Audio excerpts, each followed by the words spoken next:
Music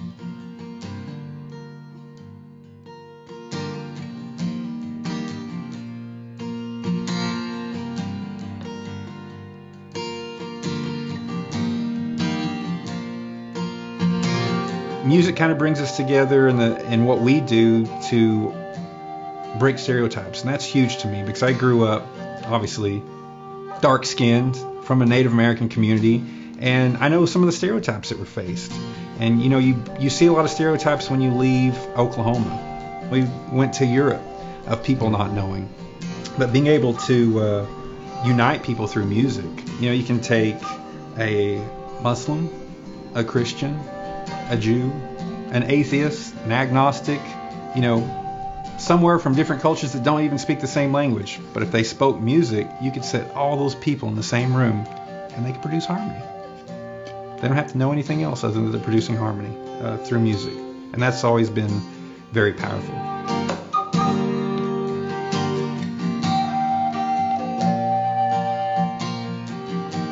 Well, Ingenuity, the name, I don't think we really started out as Ingenuity. It's the name we always wanted. We had it from day one.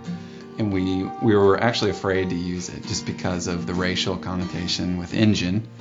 And, of course, it's a play on words from the word ingenuity, meaning to create. It was a derogatory term. Engine was a derogatory term at one time, and it kind of had this power.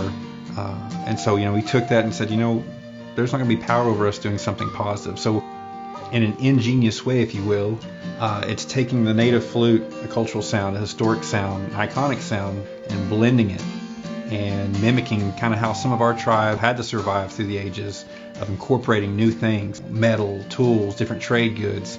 But with us in the music, we're incorporating new genres of music with this, like folk and rock and orchestral, a little bit country sounding. So, but the flute is the primary voice, and it kind of carries the message of the song.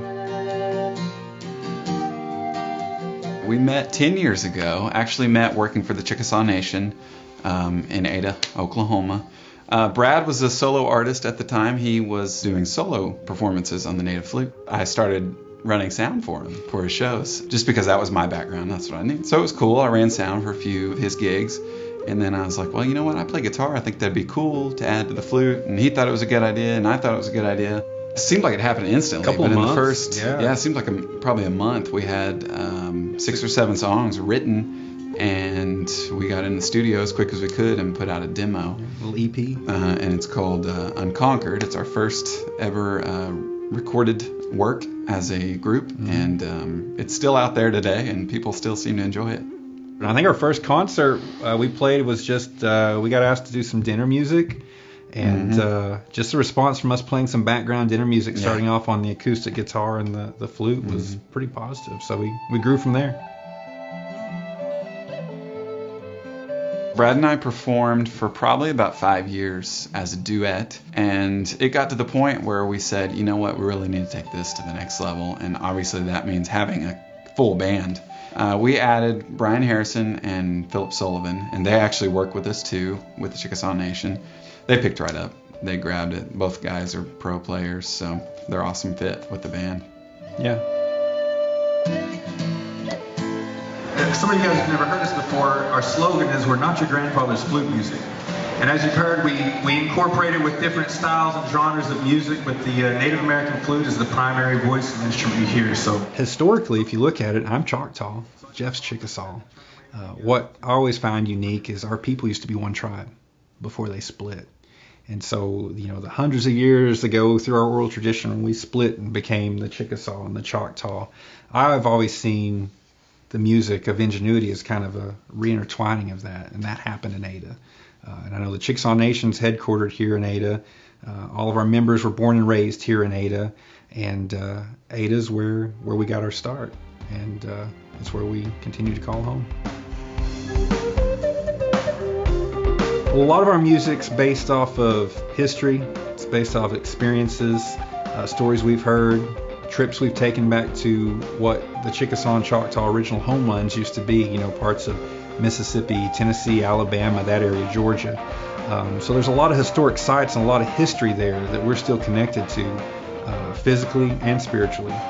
So a lot of our music's a reflection of that, and learning some of that history, what had happened, and combining it, like I said, with new sounds, because this instrument was almost lost. It was almost lost due to different policies. There were policies that people don't realize in the federal government, like the Code of Indian Offenses, where Native Americans are not allowed to sing songs or do dances, speak their tribal tongues, play things like the flute. You had periods, in some cases like the boarding school, where you had to take on English names. You had to not speak your native tongue. You couldn't do things like play the flute. You'd be punished for it. And so when I say, we do it to preserve it, that's why. We've incorporated it into a new sound.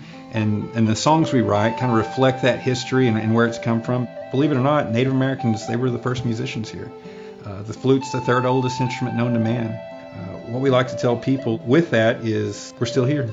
And it's something we love doing. It's something we'll continue doing. And we're just happy to share it with others.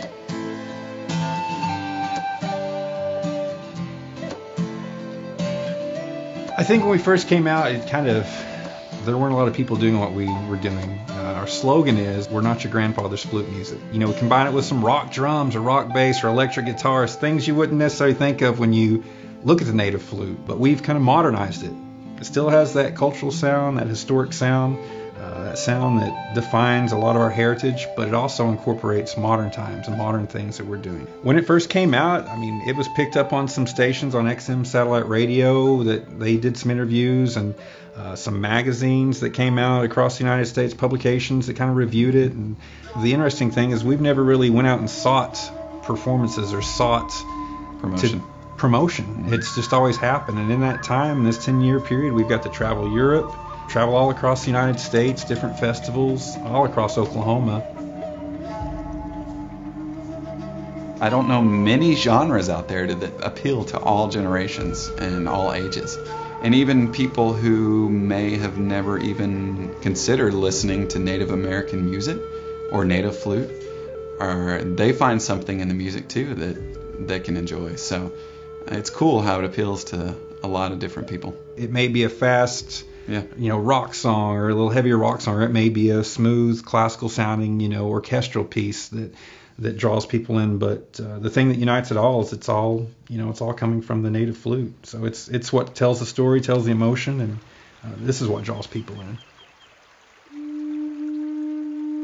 in. When you perform music, they automatically think of a vocalist speaking words, telling the song, and you can hear the emotion in their voice. It's no different on the native flute. The flute tells the song. The flute conveys the emotion. It sings. We're playing it with guitars and the bass and the drums and an orchestra or piano, but traditionally the native flutes weren't tuned to a certain key. They were made to the player's specifications, their hands, what type of wood it was. So a flute wouldn't come out and be able to play a scale just like one that had been made right next to it. In a sense of music, there was nothing ever written, like we understand European music, Western music on staff scales and things like that. These were made and played from what that player felt and how that player had it built to him. What's interesting is if you look at history too, I think it was ancient Greece where there was a flute player and it looked like an instrument, like a guitar player. And this is things that were hundreds of, a couple of thousands of years old. So it's not necessarily unique in the form of combining instruments. It's kind of unique in how we're combining our heritage. In terms of the native circle with other Native American musicians, it's kind of catching on. We've seen since we started playing that other Native American flute players have kind of went in the same direction. We still like to think that ours is the most unique and different in terms of melody and how it's put together, but it is something that we didn't see a lot of when we started, and now we're seeing a lot more of it with different players across the United States. And to me, that's awesome. I don't see it as that's competition or that's someone trying to mimic. I see it as somebody doing the same thing we're doing and preserving a piece of history. It's the third oldest instrument, but these disconnected cultures were able to fashion a flute, unhollow it, and play it, And it's cool that, there's that sort of tie between cultures. You got to ask yourself, too, like, where does that come from? Mm-hmm. Like, it's always been in us. But like Jeff said, these cultures were disconnected over time, over distance, but yet still that human nature, that human ingenuity, if you will, made it happen. We did get some letters and emails and responses on our music, and the one that stands out to me was after Sandy Hook. We got an email after performing, or we were performing in Florida, and somebody from the audience was there that I believe lost a family member in that, and they searched us out and found us and wrote us and told us how powerful some of the music we played came across to them and how it touched them and how it inspired them and gave them hope. And, you know, connecting an event like that with music off a Native American flute, two things you would never put together, and you know, a different reason why we're in Florida playing and what it was for. You never know who you're going to be able to touch or influence with what you do. We do live in that fast, next pace digital age of, there's 30 seconds, I'm moving on to something else. Mm-hmm. But I think you do see tribes kind of tapping into that now. Native American tribes and Native American producers and Native American musicians. We'll take language, for example. You know, would you have ever thought a Native American language would be put on an iPhone app for students to learn, for kids to learn? I mean, being able to intertwine technology and the modern with the cultural history, I think it's a great thing, and it can be a blueprint for preservation. I'm always humbled when, you know, and sometimes with the older crowd, you don't know what to think, and you may be looking at them, and they may be, you know, just looking, and you may think they're not understanding what we're doing, or they don't like what we're doing, they don't like what they're hearing, and it almost seems like every time you have that doubt after the show, they'll be the ones that come up to you and say, hey, that touched us, or that was great, keep doing what you're doing, thank you for doing what you're doing.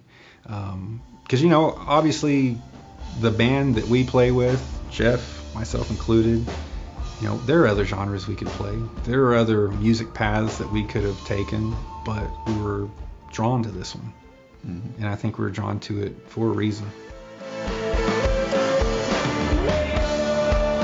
I want to convey that you can have pride in something and make it positive. You can have pride in something that other people will accept.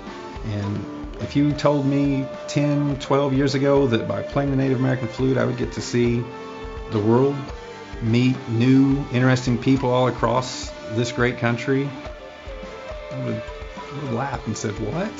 To me, it's conveying, you know, being a role model, because we know, you know, what we say, what we do on stage, somebody's going to be watching, somebody younger is going to be watching. I guess that's why I do it, is conveying that you can do whatever you want.